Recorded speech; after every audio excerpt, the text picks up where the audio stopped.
Hey, what's happening, everybody? Another Sunday. It's time for hear me just ramble on about something that I find interesting that you probably don't. And I may not look as shredded today because I am full of sushi. I noticed. Maybe you did now too. So, what I want to talk about today is neurodegeneration. Uh, Neurodegenerative diseases, or simply accepting neurodegeneration as a result of aging, is something that, quite honestly, horrifies me. I'd rather not lose my body's ability to do what it does as I get older, but I would feel like losing my mind would be its own sense of hell, the likes of which I would not like to imagine. Um, Having vague experience with Alzheimer's and serious brain tumor issues, it seems to be a horrifying thing, and kind of a hypocritical stance because I have been involved in martial arts and have fought both on the amateur and professional level for a long time now. And so obviously there is a sort of an undertone of brain-derived trauma, chronic traumatic encephalopathy, various things that happen with, fighters, athletes that receive a lot of blows to the head. Sort of started me down a rabbit hole of thinking about, is there a way to maybe prevent this? Is this something that has to happen? Or maybe even better, maybe there's a way that if potentially the brain is just going to deteriorate no matter what, maybe there's a way to not only stop that, but reverse that. And so this video is going to kind of talk about a couple of theories that I've had and implementations that I've made in myself that, to be honest with you, even though I've been a mixed martial artist now for a long time, and I have competed, I have trained very hard, I've certainly taken multiple blows to the head, I truly feel as if I am in better shape mentally than I was when I started. And so it's going to be mostly anecdotal and theoretical, this conversation, but I want to talk to you about some thoughts about neuroregeneration, and in particular a couple of micronutrients that, unless you're already deliberately supplementing this and you know about this, then you're probably not getting enough of to even approach being able to treat yourself in such a manner. So, I don't know. I don't like saying let's get started every time because it sounds the same, but here we go. So let's do it. So first off, let's talk about a micronutrient that I can almost guarantee, unless you know what this is and you deliberately supplement it, that you are deficient in, and that's choline. Choline is a precursor to acetylcholine, which is what your body uses to create nerve growth factor, and in addition uses to regrow myelin sheath, reconnect new neurons, regenerate brain cells, and also contribute to brain-derived nootropic factor, thereby increasing your brain's volume, your cells, your productivity, everything. Choline, I think, is an essential nutrient that nobody really thinks about. I think there are multiple sources to get choline. It can be found in trace amounts in muscle meats, eggs, fish, dairy, but the majority of it is going to be found within organ meats, in particular beef liver. 100 grams of beef liver will have about 450 milligrams of choline, which is sort of on the lower end of recommended daily value, but you're not getting any choline in steak or eggs, maybe minimal amounts, especially like factory farm stuff. But if you're getting a good quality grass-fed beef liver and you're taking 100 grams or 3 ounces or so, essentially one serving of any of those freeze-dried pills, you're about more or less within that 400 to 450 milligram range per day.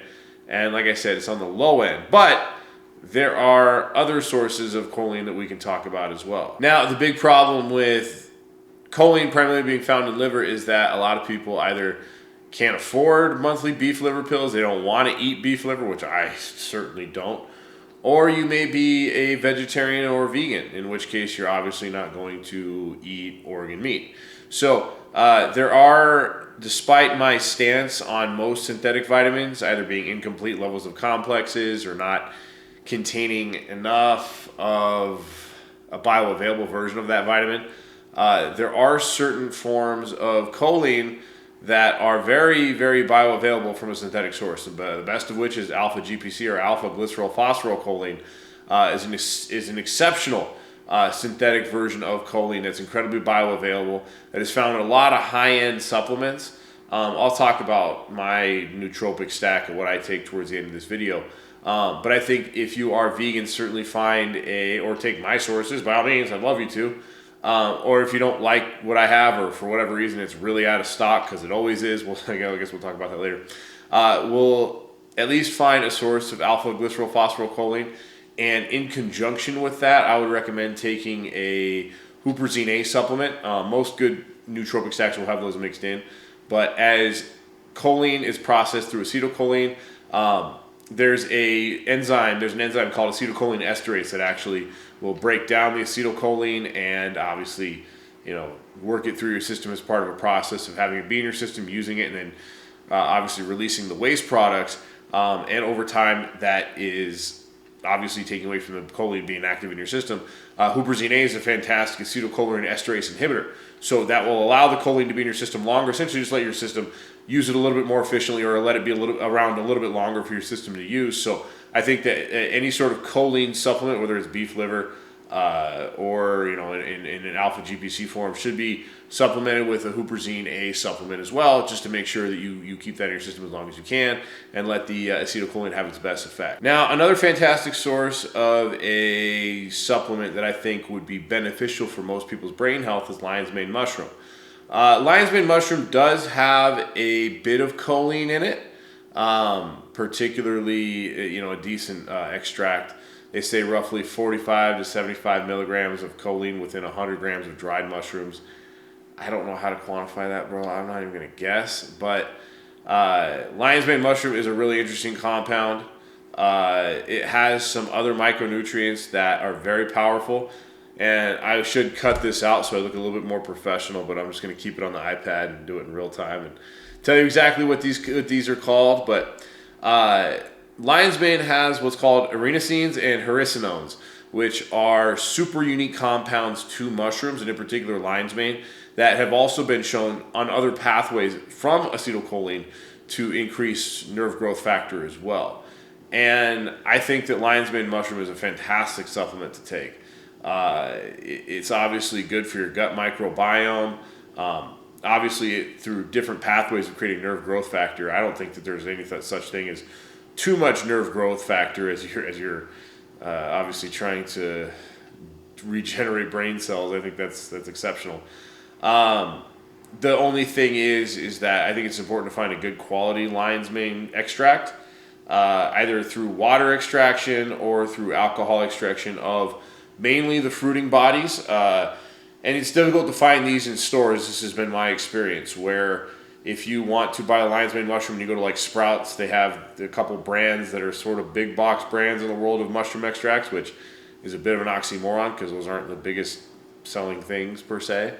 But if you look at these things, they grind up a lot of grains with the mycelium. They don't use the fruiting bodies, and that's why they were able to keep the prices low. But it also considerably lowers the efficacy. I'll leave in the description 2 brands that I really enjoy, one of which is a decent price, the other is a bit more expensive. But they're both fantastic lion's mane supplements with third-party verification of the active compounds in there.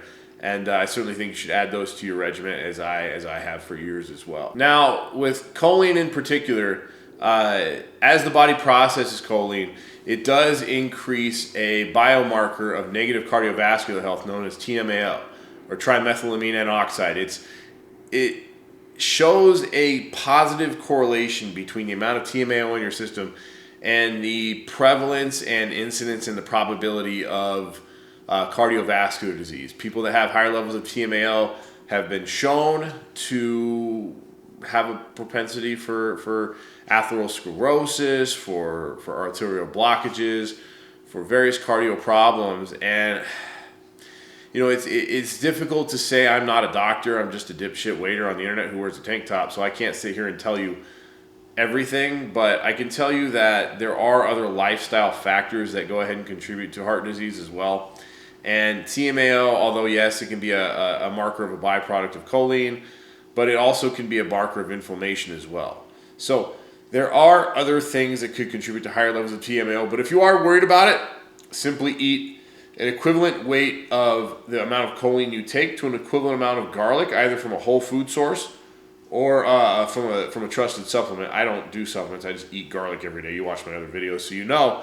So that's how I counteract the negative TMAO impact in my system. Just eat an equivalent amount of garlic in grams as you do of choline, and it's actually pretty easy. So 2 to 3 big cloves of garlic per day, you're fine. Now, regardless of your dietary philosophy, whether you're an omnivore or if you are simply more plant-based, most likely you are deficient in choline. So please find a supplement regime that works for you. Take some beef liver if you'd like. Take a good nootropic stack if you can get Gorilla Mind, because it's always out of stock. By all means, I suggest it. If you can't, at least go on Amazon, buy an alpha GPC supplement and a huperzine A supplement. I think those two in conjunction are fantastic. I think that even if you are plant-based or even if you are an omnivore, I think that lion's mane mushroom from a good quality extraction company would be a valuable resource both for your gut microbiome and for your ability to regenerate brain cells. Now, a lot of this is hypothetical because this is really just going over the experiments that I've learned for myself as I've gone on this journey.